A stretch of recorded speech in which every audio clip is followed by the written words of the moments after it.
로마 서강의 9번째 시간이 되었습니다. 오늘 설교가 내용이 조금 어렵다고 느껴질 수도 있을 것 같아요. 내용 자체가 구절수는 대단히 짧지만 담고 있는 내용이 아주 많기 때문에 이 짧은 시간에 다 전하기가 좀 쉽지 않은 면이 있어서 좀 그렇게 된 것 같습니다. 평상시에도 말씀에 잘 귀를 기울여 주시지만 오늘 말씀에 잘 귀를 기울여 주시면 좋겠습니다.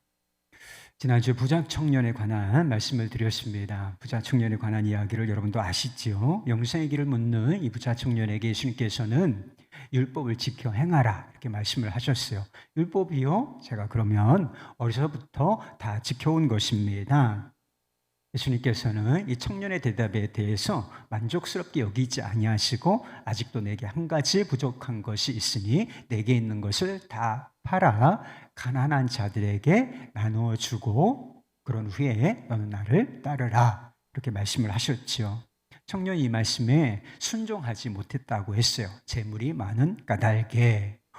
부자인데 그걸 어떻게 다 내려놓고 주님을 따를 수 있겠습니까? 우리가 생각해 봐도 이건 대단히 어려운 일이 아니겠습니까? 그래서 결단하지 못하고 슬픈 기색을 띠고 그가 돌아갔다라고 말씀하고 있어요. 그때 예수님께서 아주 유명한 말씀을 하셨습니다. 그 청년을 바라보시고 제자들에게 이렇게 말씀하셨는데 누가복음 18장 24절부터 25절까지 말씀입니다.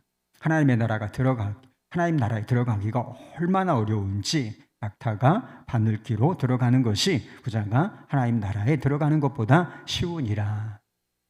여러분, 부자가 천국 갈 수 있다는 뜻이에요? 못 간다는 뜻입니까? 이 낙타가 있습니다. 큰 동물이죠. 소보다도 훨씬 더 큰 동물인 이 낙타가 바늘귀 보이지도 않아.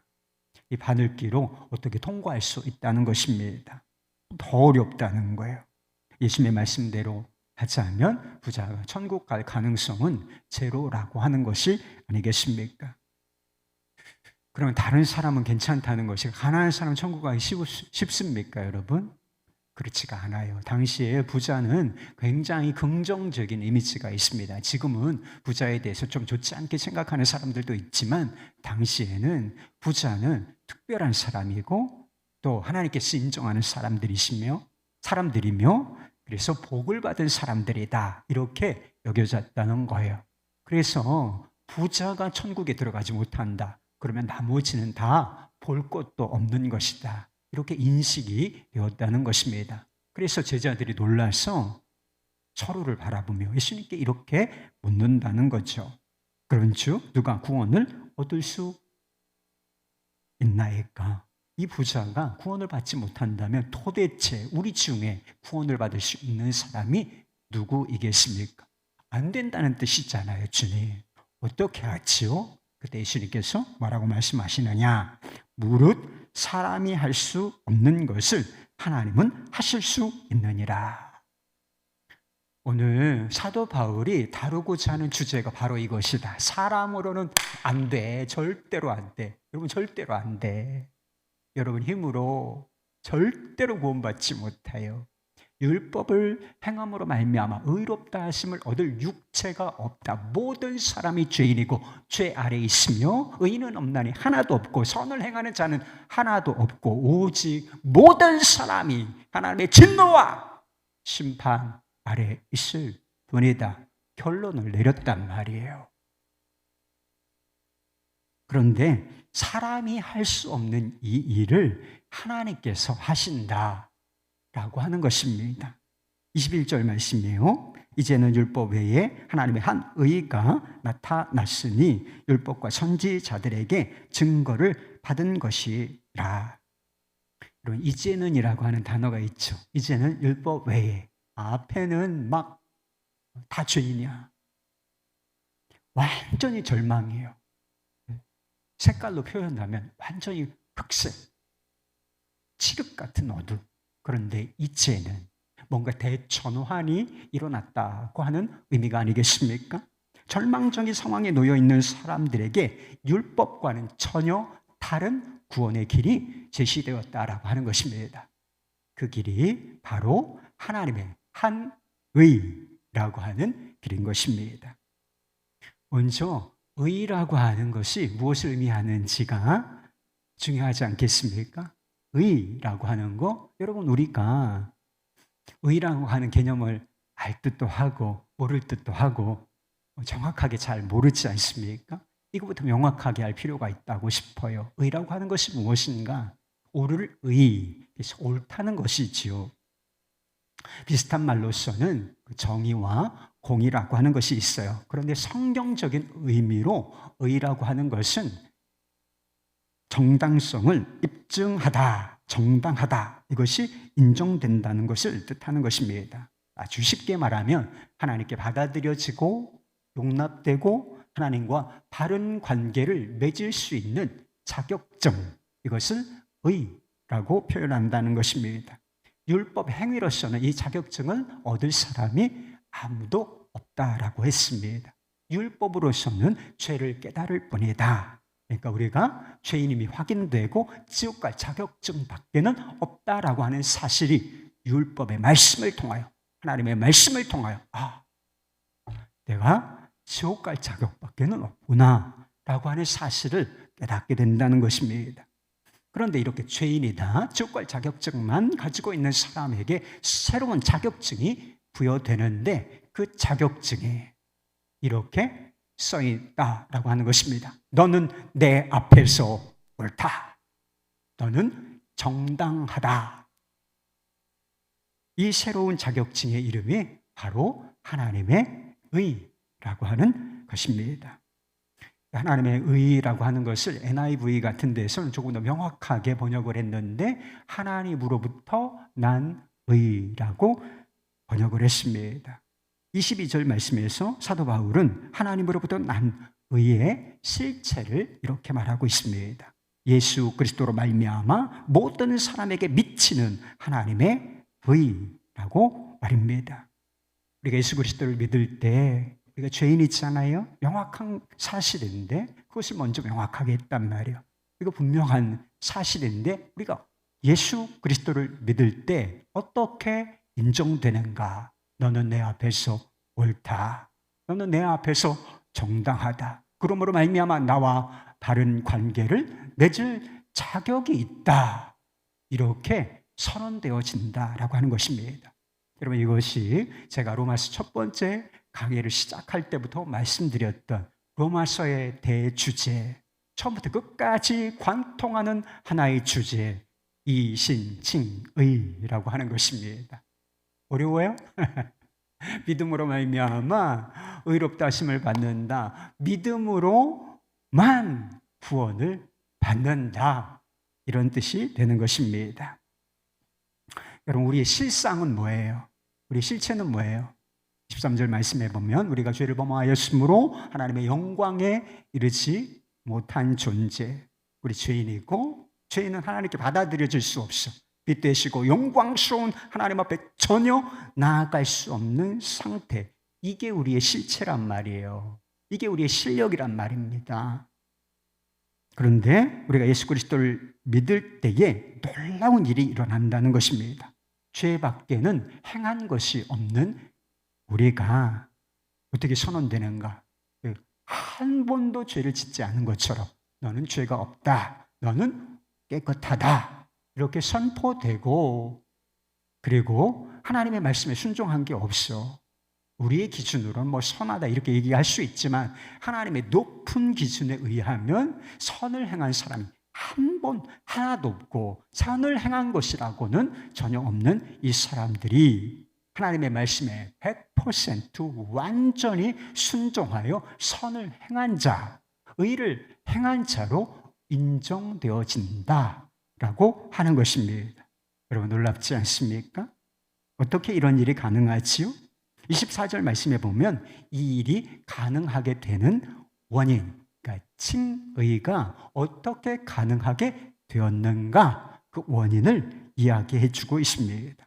하나님의 은혜로 값없이 주어진 것이다 라고 말입니다. 바울이 우리에게 주어진 의라고 하는 것이, 이 정당성이라고 하는 것이 우리 자신과 얼마나 상관이 없는 것인지를 계속 반복하여 얼마나 강조하고 있는지 모른다는 거예요. 여러분, 우리가 구원받는 거, 하나님께 옳다고 인정받는 거, 하나님께 관계를 회복하는 이것이 우리하고는 완전히, 우리가 한 일과는, 우리 자신의 자격과는 완전히 상관이 없는 거예요. 여러분, 율법 외에 여러분 신앙생활 잘해 오셨어요? 하나님의 말씀에 지금까지 순종해 오셨습니까?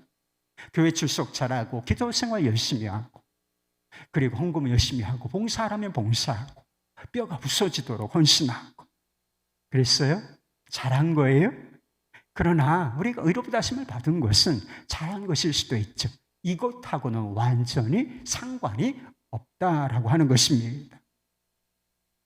그것은 하나님의 은혜로 값 없이, 은혜도 값이 없다는 뜻이에요. 근데 확인해 주는 것이죠. 은혜가 뭐냐? 값이 없다는 뜻이라는 거예요. 자격 없는 자에게 아무런 대가도 요구하지 아니하고 그저 하나님의 선물로 주어지는 것, 이것이 바로 하나님의 의. 아무 자격 없는데, 본질은 죄인인데 예수 그리스도를 믿어 그 믿음을 보시고 우리를 의롭다, 너는 내 앞에서 정당하다라고 선포해 주신다는 것입니다.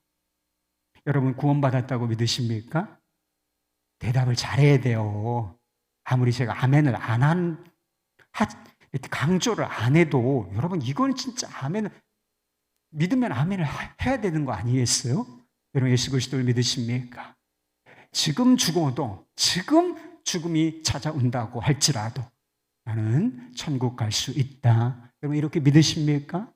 이 믿음이 와야 되는 거예요. 그래야 신앙생활이 확신이 있고 기쁘고 감사하고 행복한 거죠. 이 확신이 없으면 그게 안 된단 말이에요. 그런데 우리가 이와 같은 자격을 얻었다면 그것은 오직 나로부터 난 것이 아니고 하나님의 은혜로 값없이 주어진 선물이라고 하는 것입니다. 그러니까 우리가 내세울 것도 없고, 구원받았으니 뭘 내세울 것도 없고 자랑할 것도 없고, 오직 우리가 할 수 있는 것은 하나님의 은혜에 감격하고 감사할 뿐이라고 하는 것입니다. 그 다음 문제가 있어요. 하나님께서 어떻게 죄인인 우리를 의롭다고 인정하실 수가 있는가? 본질은 죄인이란 말이에요. 그냥 뼛속까지 죄의 장아찌란 말입니다. 이런 존재를 어떻게 의롭다고 선언을 해주실 수가 있겠는가? 이상한 일이 아니겠습니까? 자격 없는 사람들을 옳다 인정하시고 천국 갈 자격증을 주시려면 무슨 근거, 합당한 근거가 있어야 하는 것이 아니겠습니까? 바울은 그 근거를 이렇게 말하는 것입니다. 24절 말씀, 그리스도 예수 안에 있는 속량으로 말미암아 하나님의 은혜로 값없이 의롭다 하심을 얻은 자 되었느니라. 그러니까 우리 때문이 아니라, 우리 어떠함 때문이 아니라 예수님 때문이라는 거예요. 예수 그리스도께서 우리를 위하여 하신 사역 때문이라고 하는 것인데, 그 사역의 이름을 속량이라고 부르고 있습니다. 속량이라고 하는 뜻을 아세요? 다른 뜻으로 구속이라고도 표현하는데, 이게 뭘 말하는 것이냐? 값을 치르고 사다는 의미가 있고, 값을 치러서 사서 어떻게 하느냐? 자유하게 한다. 값을 치르고 사서 자유케 한다라고 하는 의미를 가지고 있는 것이 속량, 구속이라고 하는 단어의 의미인 것입니다. 제가 룻기 강해를 얼마 전에 했는데, 룻기 강해 때 고엘이라고 하는, 고엘 제도라고 하는 단어를 들어보셨죠? 나오미의 룻의 고엘이 누구예요? 보아스인 것이죠. 이 고엘을 구속자라고 부르는 것입니다. 이 고엘이 어떤 일을 하는가? 가까운 친족이 있어요. 그 사람이 너무 가난해. 그래서 생계를 유지하기 위해서는 뭘 팔아야 하는데, 그 사람의 소유, 땅 같은 것을 팔아야 하는 순간이 오게 되면 그것을 그 사람으로부터 사서 내가 취하는 것이 아니라 어떻게 하는 거예요? 그 사람에게 다시 돌려주어서 다시 그 사람의 소유가 되도록 해주는 사람, 그 사람을 고엘이라고 부르는 것입니다. 그런데 이런 경우도 있었어요. 다 너무 가난해. 정말 가난해서 이제 더 이상 아무것도 팔 것이 남아있지 않는 상태가 되었습니다. 극빈자가 되었어요. 먹고 살 것이 없습니다. 그럼 어떻게 해야 돼요? 그 당시에는 몸을 팔 수가 있었어요. 그래서 동족에게나 이방인에게나 자기 몸을 팔아서 그것이라도 이 생기를 유지할 수밖에 없는 상황이 올 수 있단 말이에요. 그러면 그렇게 전락한 사람, 값을 지불하고 주인에게 값을 지불하고 사서 그 형제를, 그 친족을 어떻게 하게 해주는 거예요? 내 종으로 삼는 거 아니고 자유하게 해주는 사람, 그 사람을 고엘이라고 부르는 것입니다. 그런데 이런 고엘 제도, 구속이 예수 그리스도 안에서 우리 안에 이루어지게 되었다는 것입니다. 어떤 방식으로? 예수님께서 그 아들 예수 그리스도를 우리를 위한 화목제물로 세우는 방식으로 그 일을 이루셨다라고 하는 것입니다. 화목제물이라고 하는 게 나오죠. 화목제물, 그래서 속죄의 제물이라고 말하기도 합니다. 이 속죄의 제물이라고 하는 것은 죄값을 치르는 제물이라고 하는 뜻을 가지고 있는 것입니다.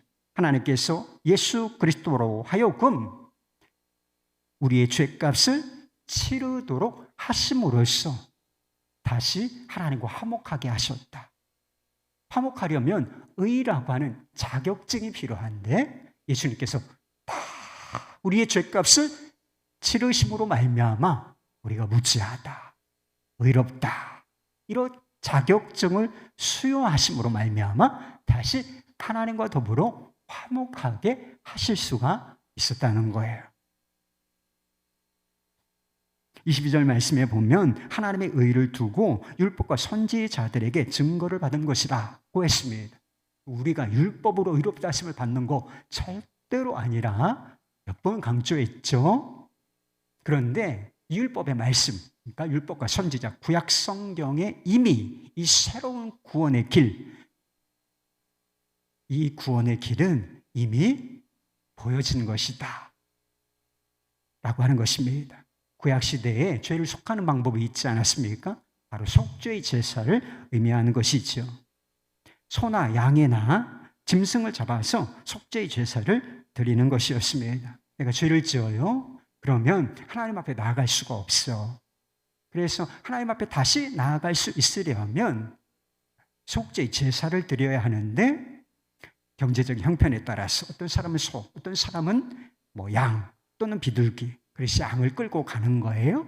그러면 제사장이 어떻게 하는가? 제사장이 제사드릴 준비를 다 한 후에 마지막으로 양을 탁 놓고 칼을 준비한 다음 양의 머리에 안수를 한단 말이에요. 양의 머리에 왜 안수를 하는 줄 알아요? 이 사람이 지은 죄, 내 것이다 이 죄. 주님 안수합니다. 이 사람에게 있는 죄가 이 양의 것입니다. 이렇게 안수하고 칼을 들어 내리치는 것이죠.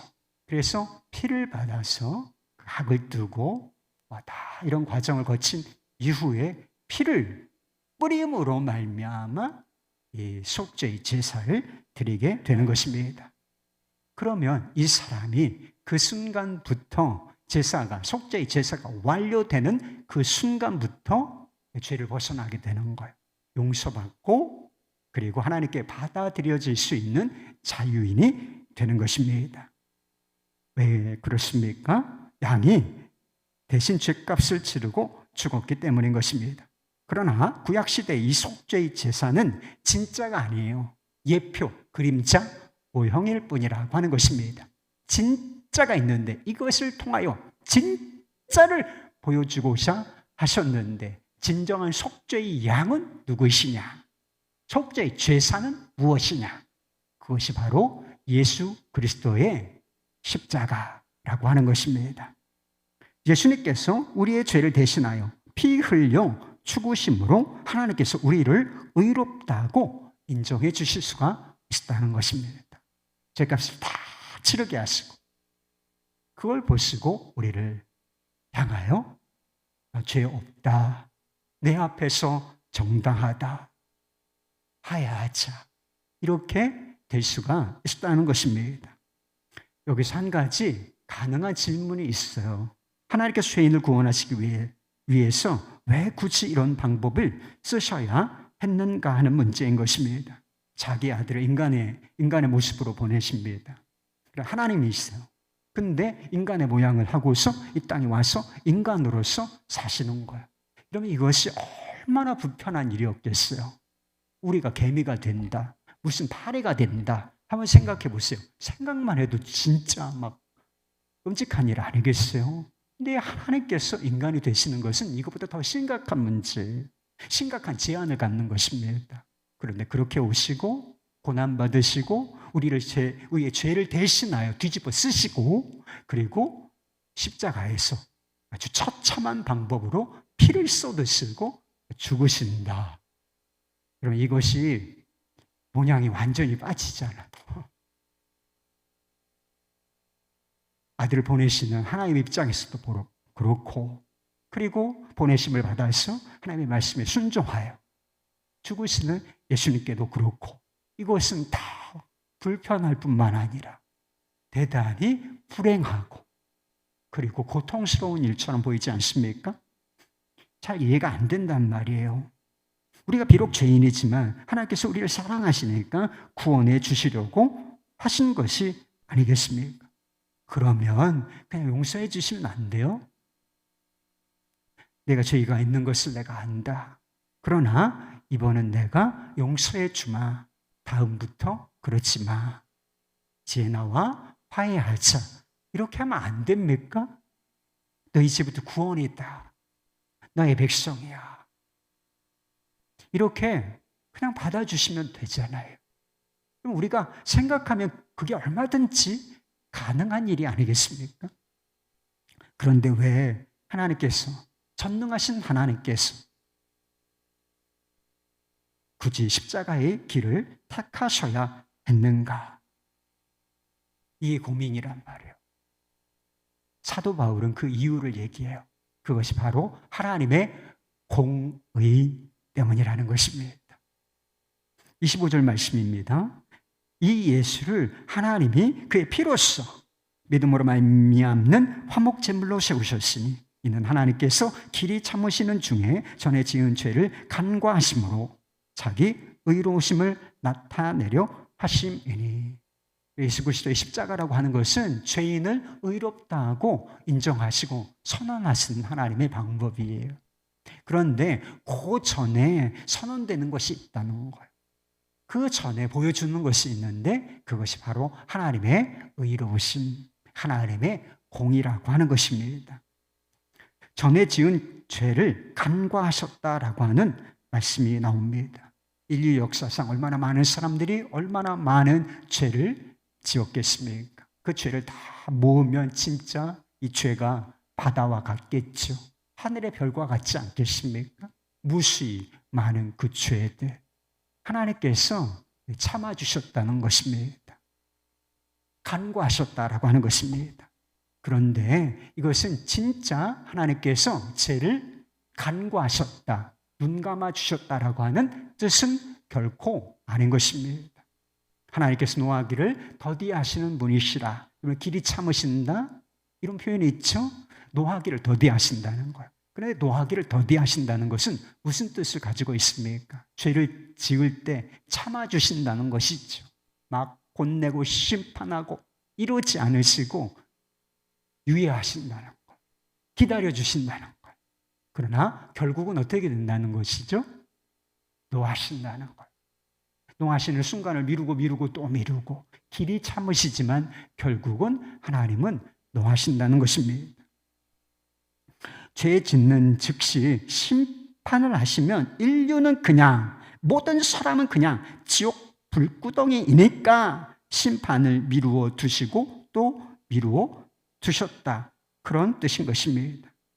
사람이라는 존재는 죄를 모른 척 눈 감아 줄 수가 있어요. 여러분 지금까지 자신에 대해서 얼마나 모른 척 눈을 많이 감았습니까? 많은 죄를 지으셨죠.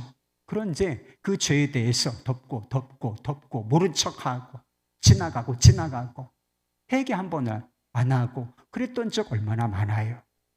그리고 손해볼까 봐, 그리고 관용이라고 하는 이름을 빌려서 다른 사람이 지은 죄 얼마나 많이 그냥 지나쳐 버렸습니까? 직장에서 불법한 일이 일어나죠. 이건 분명히 사회법으로 하면 법률상 이거는 세금 탈루, 불법이잖아요. 오염수를 막 기준치에 몇 배가 되는 이런 작업장에서 일을 하는데 막 무단 방류해. 환경법 위반이잖아요. 그런데 이런 상황을 보면서도 지나쳐버리고, 그리고 이 일에 참여하는 경우가 불법한 일에 그냥 참여하는 경우가 얼마나 많아요. 왜? 직장에서 그만두라고 할까봐, 손해볼까봐.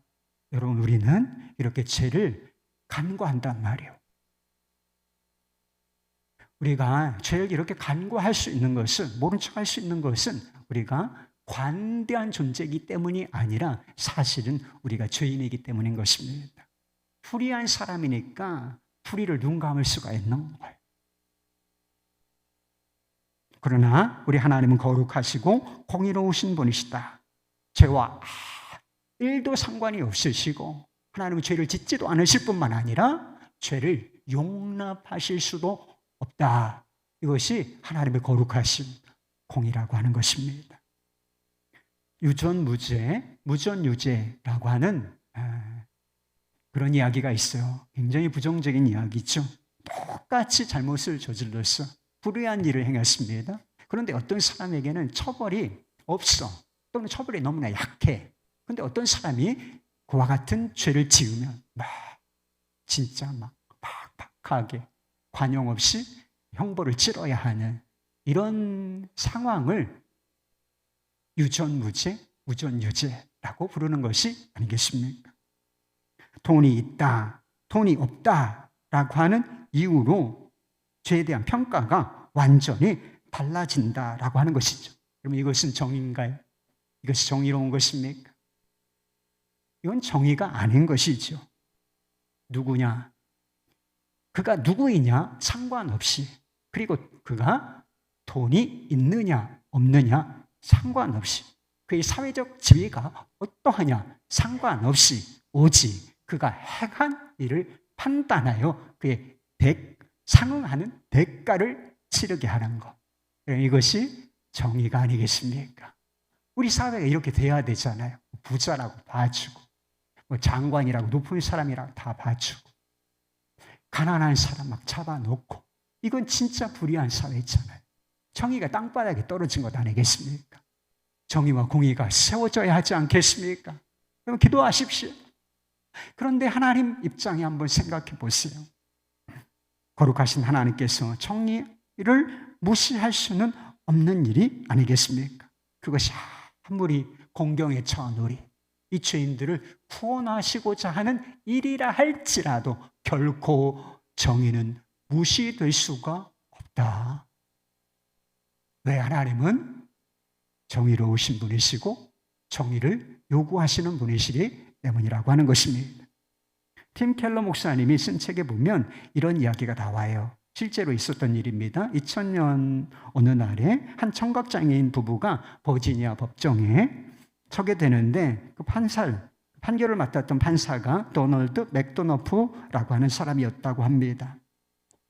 이 장애인 부부는 집세가 밀렸다는 주인의 고소에 아무런 항변도 하지 못하고 있는 상태였습니다. 집세가 얼마나 밀렸느냐? 250불, 많은 돈도 아니지요. 그러나 이 250불을 지불하지 못한 상태에서 고소를 당했고, 그리고 그 돈을 갚을 수 있는 능력도 그들에게는 없었다는 것입니다. 이 맥도너프 판사는 집세를 갚지 않았다는 기소 내용, 이 기소 내용에 동의하지 않을 수가 없었다는 것입니다. 판결을 해야 돼요. 기소 내용이 올라왔습니다. 검토해 보니까 이건 사실이야. 동의할 수밖에 없는 상황이 되었습니다. 집주인에게는 집세를 받아야 할 권리가 있었고, 그 부부는 정말로 집세를 미납한 죄를 지었던 것입니다. 사정이 딱해. 장애 부부야. 일하기가 어려워. 결혼했어. 다른 곳에 돈을 쓰느냐고, 집세를 지불하지 못한 이 딱한 사정이 있었단 말입니다. 그래도 정의는 무시할 수가 없었다는 것입니다. 판사의 마음에 이 장애 부부를 향한 긍휼한 마음, 좀 돕고 싶은 마음이 생겨났다고 했습니다. 집세를 미납한 사람에게 합당한 선고를 내려야 하지만 선고를 내릴 수가 없는 상태였습니다. 원고 측 변호사가 그들의 주장을 다 말하고 합당한 판결을 내려달라고 요구하자 이 판사가 좀 이상한 행동을 했다는 것입니다. 여러분, 판사가 법정을 비워도 돼요? 재판하는 중이에요. 재판이 안 끝났습니다. 그런데 판사가 이 판사석에서 내려와서 어딘가로 나갔다는 것입니다. 그리고 몇 분 후에 돌아와서 250불, 사무실에 가서 250불 들고 와서 원고 측 변호사에게 건네주면서 이렇게 말했다는 것입니다. 집세가 지불되었다고 생각하십시오. 그렇게 여기시기 바랍니다. 저와는 아무 상관이 없는 사람이죠. 부채와는 아무 상관없는 판사의 손에서 나온 것이지만 부채는 지불이 되었다는 것입니다. 판사가 판결을 내려야 하는데 어떤 판결을 내렸느냐? 이 사건은 기각이라고 하는 판결을 내렸다는 것입니다.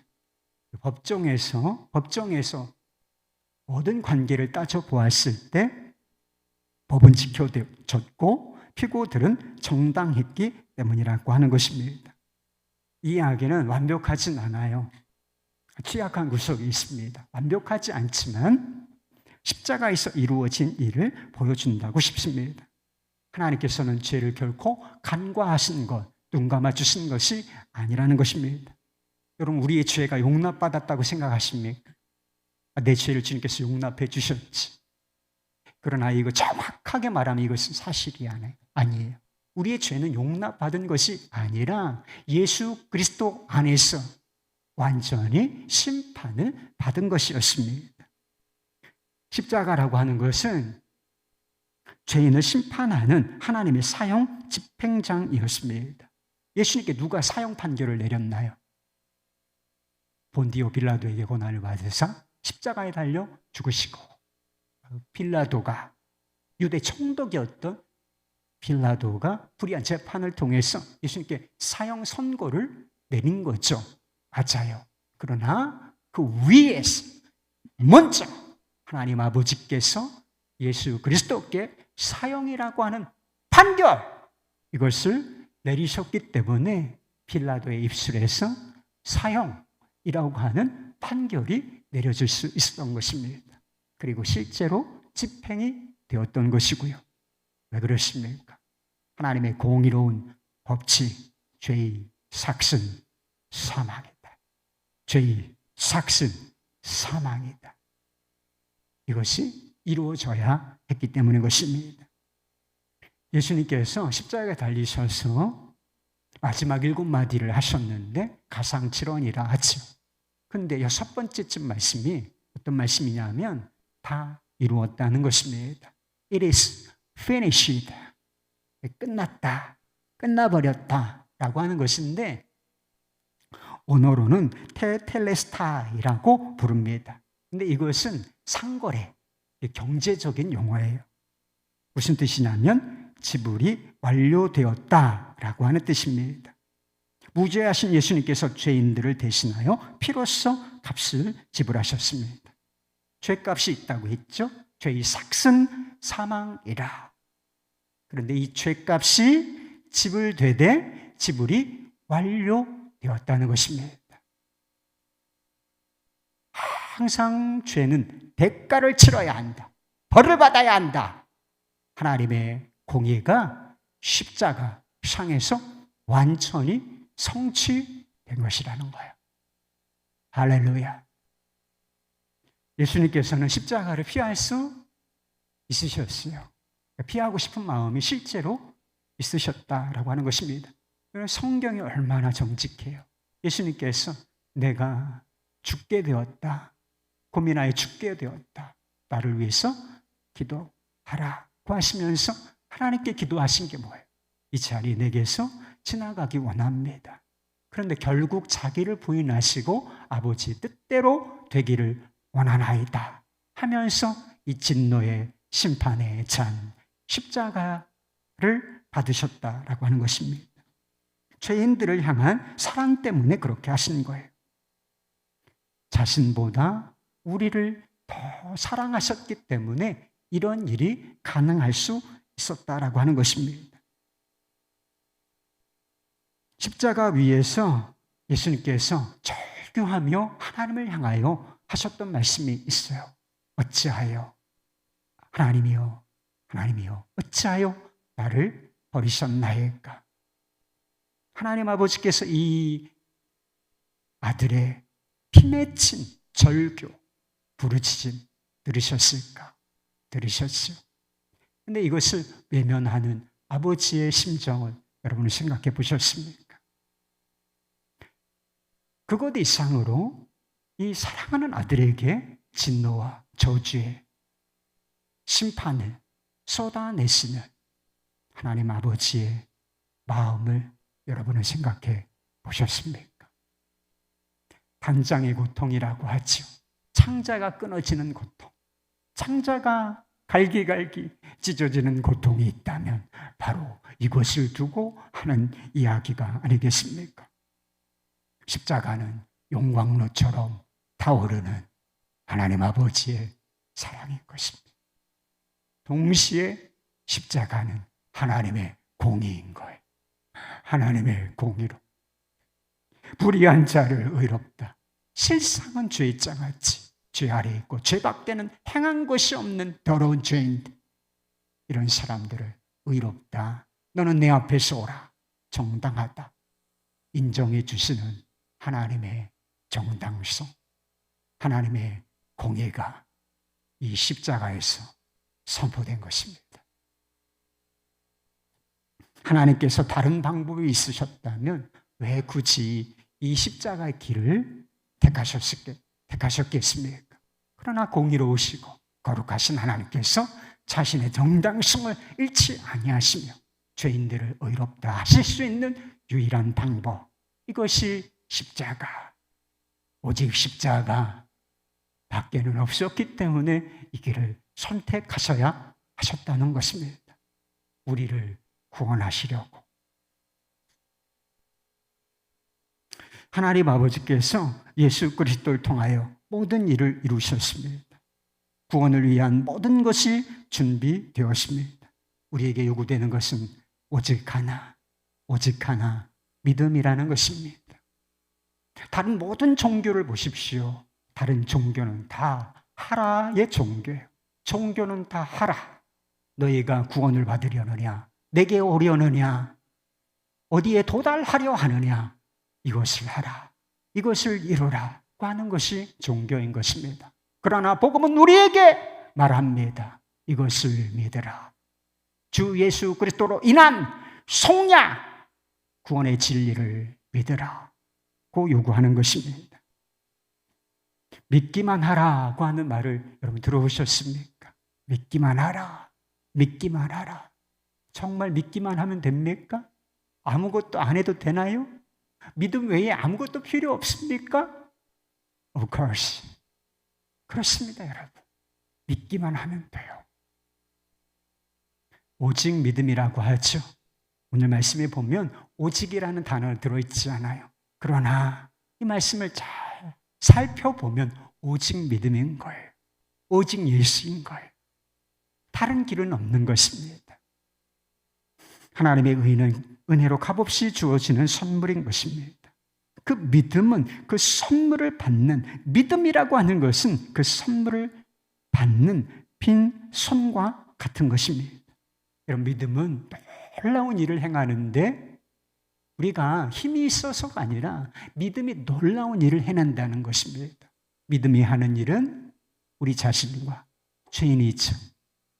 그리고 예수 그리스도, 그분이 하신 일, 이것과 완전히 믿음은 접착제로 생각하시면 이 두 존재를 완전히 하나로 묶어내는 것, 이것이 믿음인 것입니다. 우리가 믿음으로 예수 그리스도와 연합하게 되면 우리 안에 위대한 교환이 일어난다. 내가 행한 죄, 내가 행한 일, 예수님의 것이 되고 예수님께서 우리를 위하여 하신 속량, 우리를 위하여 이루신 그 의가 우리에게 값 없이 주어지게 되는 것입니다. 그러니까 죄는 없어지고 우리가 하나님 앞에서 의롭다, 정당하다 인정을 받게 되는 것이지요.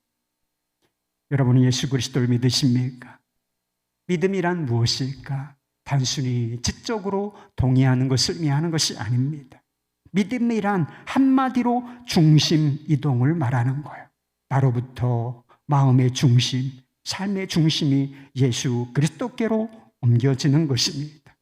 영국의 강의 설교자인 로이드 존스 목사님은 믿음에 대해서 이렇게 말했습니다. 믿음이란 주께서 우리를 위해서 행하신 일과 구원을 위해서 행하신 것을 신뢰하는 것이다. 다시 말해서 믿음을 가진 사람은 더 이상 자신을 바라보지 않으며 자신을 기대하지 않는 사람이다. 믿음이란 전적으로 자신을 포기하고 예수 그리스도와 그의 행하신 일에 의존하는 것이다. 믿음의 속성이 뭐예요? 자기 포기라는 것입니다. 자신을 완전히 부인하고 자신을 바라보지 않으며 오직 나를 위하여 십자가에 달려 죽으신 예수, 그분이 하신 일, 이것만 바라보고 이것에만 의지하는 것, 이것이 바로 믿음이라는 것입니다. 예수를 믿으면 삶이 변화될까요? 네, 그렇습니다. 예수를 믿으면 삶이 변화되는 것입니다. 삶이 변화되어야 한다가 아니라 삶은 변화될 수밖에 없는 것입니다. 왜 그렇습니까? 마음의 중심이, 삶의 중심이 나 자신에서부터 죄로 치우쳤던 존재가 이제 예수 그리스도께로 치우친 존재, 예수께로 삶의 중심이 옮겨진 존재가 되기 때문인 것입니다. 이런 사람이 삶의 중심이 바뀌어진 존재가 어찌 삶이 달라지지 않을 수 있다는 말입니까? 어거스트 토플레이디가 작사한 만세반성 열리니라고 하는 찬양이 있어요. 이 찬양도 믿음이 무엇인지를 보여줍니다. 우리말로는 가사를 이제 곡을 붙여야 되기 때문에 많이 변형이 되었지만 본래 내용은 이렇습니다. 당신의 율법의 요구를 이루지 못하도다. 아무리 열심을 내어도 영원토록 눈물을 흘려도 이 모든 것이 죄를 속할 수 없도다. 오직 당신만이 은혜로 구원하신 아무것도 손에 가진 것 없이 십자가 붙들 뿐이라. 당신을 입기 위해 벌거벗은 몸으로 당신께 나아가리라. 은혜를 얻기 위해 무력한 모습으로 당신을 바라보리. 불의한 나 생명의 샘으로 피하오리. 주님 나를 씻으소서. 그렇지 않으면 죽으리이다. 만세 반석이요 날 위에 열리셔서 나로 당신께 숨게 하소서. 당신의 찢겨진 옆구리에서 흐르는 피와 물이 죄를 거듭 치료하게 하시고 죄책과 권능에서 나를 깨끗하게 하소서. 사랑하는 여러분, 자신에 대한 기대와 신뢰를 포기하시기 바랍니다. 오직 만세반석이 되시는 예수 그리스도, 우리를 위하여 자기를 포기하시고 죽음의 대가를 치르신 예수 그리스도, 그분만 바라보고 그분만 의지하실 수 있기를 바랍니다. 빈손 들고 오직 십자가, 주님의 십자가를 꼭 붙드실 수 있기를 바랍니다. 우리가 죄로 벌거벗은 몸이지만 그 순간에 주님께서 우리에게 영광스러운 의의 옷을 입혀주실 것이며 우리의 삶은 어떤 상황 가운데 있든지 새롭게 될 것입니다. 주님의 이름을 찬양합시다. 할렐루야!